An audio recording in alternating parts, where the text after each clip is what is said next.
هل فكرت قبل كده تعمل محتوى تعليمي على اليوتيوب من غير صوتك أو من غير وشك؟ مرحبا بكم في أول فيديو على قناتنا المخصصة لكل ما يتعلق باليوتيوب. هنا ستجدون نصائح وأسرار النجاح على اليوتيوب، كيفية تحقيق شروط الربح، واستراتيجيات كسب المال من التسويق بالعمولة. سنتحدث أيضا عن كيفية زيادة المشاهدات وتحديثات اليوتيوب. انضموا إلينا في هذه الرحلة لنكتشف سويا كيف يمكننا تحقيق النجاح والربح على هذه المنصة الرائعة. لا تنسوا الاشتراك وتفعيل الجرس ليصلكم كل جديد. أهلا بيكم في قناة AI مكاوي. أنا محمود المكاوي وده فيديو جديد لينا على القناة هنا.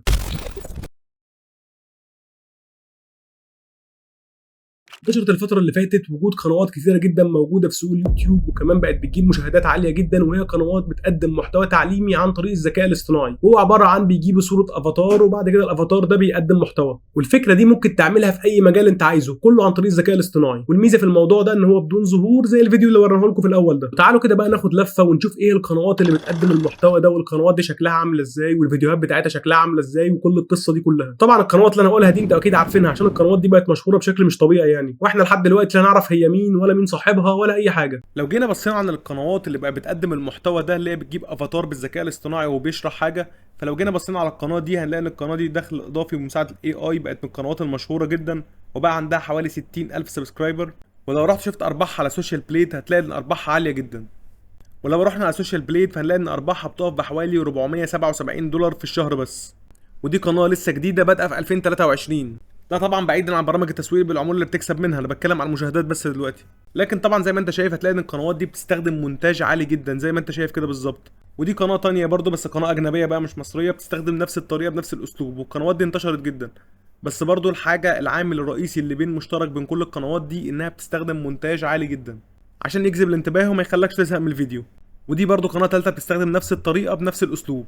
هو عباره عن انك بتجيب افاتار بعد كده بتديله السكريبت اللي انت عايز تقوله له، ويجي بتعمل مونتاج بقى على كل الكلام ده. وده بقى اللي احنا هنتعلم نعمله في الفيديو بتاع النهارده.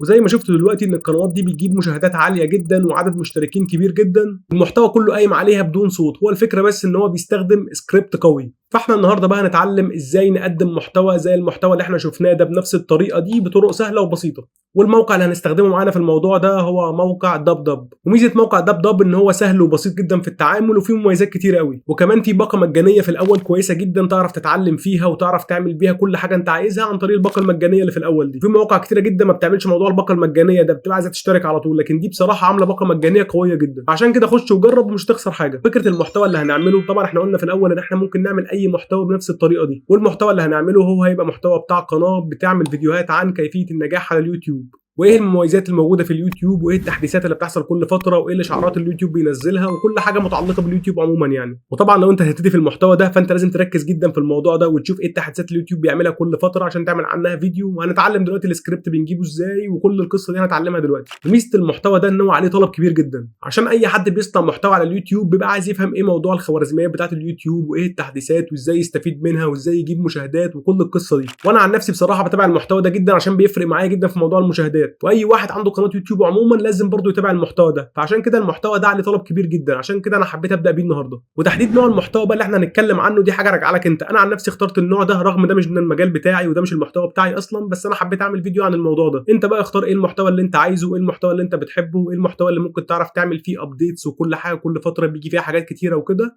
وابدا في المحتوى ده. يلا بينا بقى نروح نبتدي ونشوف كل الكلام ده ازاي هنعمله بقى على موقع دب. وما تنسوش تعملوا لايك للفيديو وسبسكرايب للقناه وتفعلوا زر الجرس وتنضموا لجروب التليجرام بتاعنا، وهو جروب عليه دعم 24 ساعه لاي استفسار انت عايز تعمله، وهو جروب مجاني تماما. خش عليه واسال السؤال اللي انت عايزه واحنا هنجاوبك سواء في الفيديو ده او في اي فيديو تاني، وهنسيب لكم اللينك تحت في الديسكربشن. ويلا بينا بقى نبتدي دلوقتي ونشوف موقع دب ده هنشتغل عليه ازاي. هنروح على موقع دب وهتلاقوا اللينك تحت في اول حاجه في الديسكربشن تحت. بعد كده هنقول له ان احنا عايزين نستارت 3 ايام كفري ترايل. بعد كده نروح ندوس فوق على لوجن عشان نسجل على الموقع، وهنسجل طبعا عن طريق جوجل. طبعا كل الخطوات دي سهله يعني. بعد ما نسجل هيجي يسالنا شويه اسئله كده هنجاوب اي اجابه، وبعد كده هنخش على الواجهه. ممكن نستخدمه في الايديتنج بدل ما نعمل مثلا مونتاج على كاب كات والحاجات دي كلها. ممكن تستخدمه في الاي اي رايتنج، حاجه زي شات جي بي تي وفويس اوفر. بس خلينا دلوقتي في الحاجه اللي احنا عايزينها في الاي اي افاتار. طبعا تحت الاي اي ترانسكريبشن دي اللي هو ازاي اصلا انت عملت فيديو بصوتك وشرحته وعملت كل حاجه، في الاخر بقى عايز صوت الذكاء الاصطناعي هو اللي يعمل الصوت ده مكانك. ودي كنت شرحتها في فيديو قبل كده، هحط لكم اللينك بتاعه تحت. المهم دلوقتي احنا عايزين دلوقتي نخلق شخصيه بتتكلم في اي موضوع عن طريق الذكاء الاصطناعي زي القنوات اللي احنا بنشوفها. هنروح ندوس فوق على اي اي افاتار، وهنا بقى هتلاقي مثلا ايه، هتلاقي صور كتيره جدا للافاتارات ممكن تستخدمها زي ما انت شايف، اي صوره من الصوره دي. وفي برضه صور تانية جنبها بالشكل ده كده زي ما انتم شايفين، ممكن برضه تختار منهم اللي انت عايزه. بس هي في شخصيه بقى احنا عايزين نعملها اللي هي زي بتعملها القنوات دي. هنعملها ازاي؟ هنروح على موقع ليوناردو وهنخلق بقى صوره بالوصف اللي احنا عايزينه، والوصف ده انا هسيبه لك تحت في الديسكربشن عشان تستخدمه. والوصف ده هو نفس الستايل اللي احنا عايزينه بالظبط. طبعا زي ما انتم شايفين كده انا جربت الصوره دي بكذا مود. دي بقى اللي فوق مثلا دول لو مش عاجبينك في كذا مود تاني، واللي تحت دول يعني اقرب للقنوات اللي احنا بنشوفها. في برضه تحت مود تالت ممكن بقى تختار اللي انت عايزه. طبعا كل مود ده بيتغير من هنا. هنا بقى انت عايزه تكون ايه، مثلا جرافيك ديزاين او الستريتور او يعني الستريتيف او كونسبت ارت او كده. فاحنا مثلا ممكن نختار كونسبت ارت المره دي حتى يبقى عندنا اختيارات اكتر. وهنروح ندوس على جنريت مثلا. دي برضو صور تانية ممكن تستخدمها. طبعا عندنا بقى دلوقتي ايه اوبشنز كتير. طبعا اهم حاجه انت تختار من على الشمال هنا ان هو يكون 16 ل 9 عشان يبقى مناسب لقناه اليوتيوب، ودي اللي انت بتحدد منها مساحه الصوره. المهم بعد كده انا هروح مثلا هختار مثلا الصوره دي. انا شايف الصوره دي شكلها كويس وشكلها حلو وكده، او ممكن مثلا اي صوره منهم. يعني المهم بقى نختار صوره عشان نحدد دلوقتي. فهروح اختار مثلا الصوره دي وهروح اعمل لها داونلود. بعد كده هنرجع على موقع دب، وبعد كده بقى هنعمل ابلود للصوره اللي احنا جبناها من على موقع ليوناردو. وبعد كده رحنا عملنا ابلود للصوره بالشكل ده كده. ودي الصوره اللي انا اخترتها بعد ما قعدت افاضل بين صور كتير قوي، بس الصوره دي بصراحه عجبتني. المهم بقى دلوقتي احنا بعد ما حطينا الصوره دي محتاجين بقى نجيب السكريبت اللي هنحطه في الفيديو اللي الاي اي هينطقه باللغه العربيه. هنروح على اليمين هنا على فويس اوفر، وهننزل تحت نختار نيو ادفانسد اي اي فويس اوفر. وهنا بقى هتدخل السكريبت اللي انت عايزه. فانت ممكن تخلي الاي اي يجيبه لك. هنروح على شات جي بي تي وهنقول له ان احنا عايزين نعمل فيديو على قناه، وده اول فيديو على القناه هنا بيتكلم على كيفيه النجاح على اليوتيوب وكيفيه ان انت تجيب فلوس ازاي على اليوتيوب وتحقيق الربح والتسويق بالعموله وكل الحاجات دي ازاي تعملها على اليوتيوب. وبرده القناه اللي احنا هنعملها دي مثلا هتكون بتتكلم على التحديثات وكل ما بيتعلق على اليوتيوب. والقنوات دي طبعا انت لو دورت على اليوتيوب هتلاقيها كتيره جدا. كل يوم بتتكلم على تحديث، كل يوم بتتكلم على حاجه جديده، كل يوم بتتكلم على زياده المشاهدات، حاجات بالهبل يعني. بعد ما ندير شات جي بي تي، شات جي بي تي هيدينا المقدمه بتاعه القناه. وزي ما انتم شايفين كده هتلاقي دي المقدمه بتاعه القناه. انت شايف ده مقدمه حلوه وشكلها حلو وكده. فاحنا هنروح ناخدها كلها كوبي.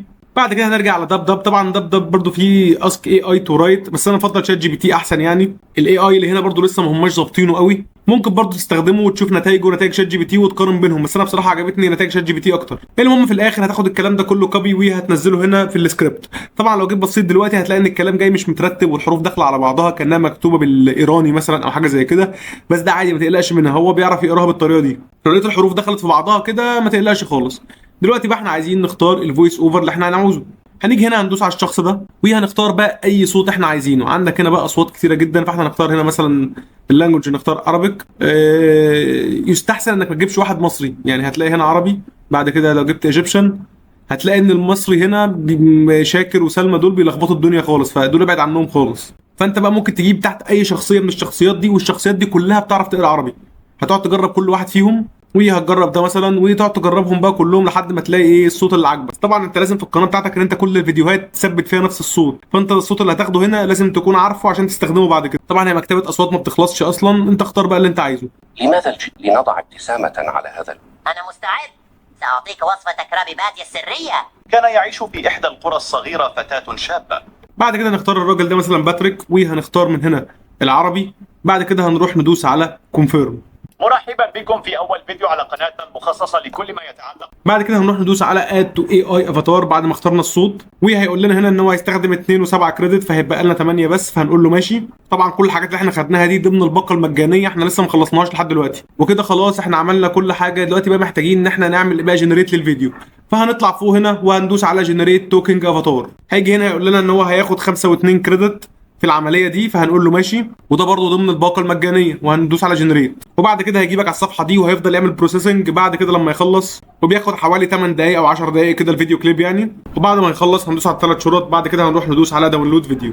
مرحبا بكم في أول فيديو على قناتنا المخصصة لكل ما يتعلق باليوتيوب. هنا ستجدون نصائح وأسرار النجاح على اليوتيوب، كيفية تحقيق شروط الربح، واستراتيجيات كسب المال من التسويق بالعمولة. سنتحدث أيضا عن كيفية زيادة المشاهدات وتحديثات اليوتيوب. انضموا إلينا في هذه الرحلة لنكتشف سويا كيف يمكننا تحقيق النجاح والربح على هذه المنصة الرائعة. لا تنسوا الاشتراك وتفعيل الجرس ليصلكم كل جديد.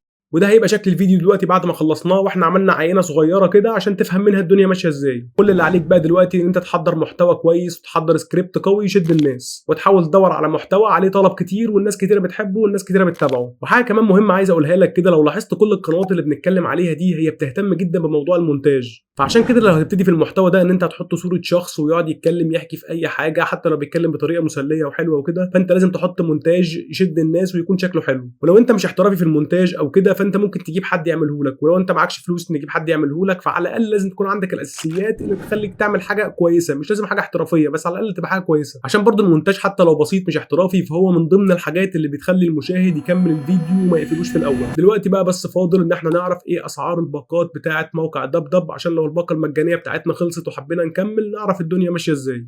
لو جينا بصينا هنا على البرايسنج بتاع الباقات بتاع موقع دبدب ودوسنا فوق على برايسنج، فهنلاقي هنا اسعار الباقات في شهريه وفي سنويه وكده. طبعا السنويه بيبقى عليها خصم 25%، بس الشهريه بتقف ب $15 وبتديك 150 كريدت، دي اللي هي البيرسونال. وبعد كده البروفيشنال بتديك 500 كريدت في الشهر، والالتيميت طبعا الكبيره بتديك 2500 كريدت في الشهر. طبعا الحاجات دي كلها يفضل انك تستخدمها بعد ما تخلص الباقه المجانيه وتعرف تستخدمها.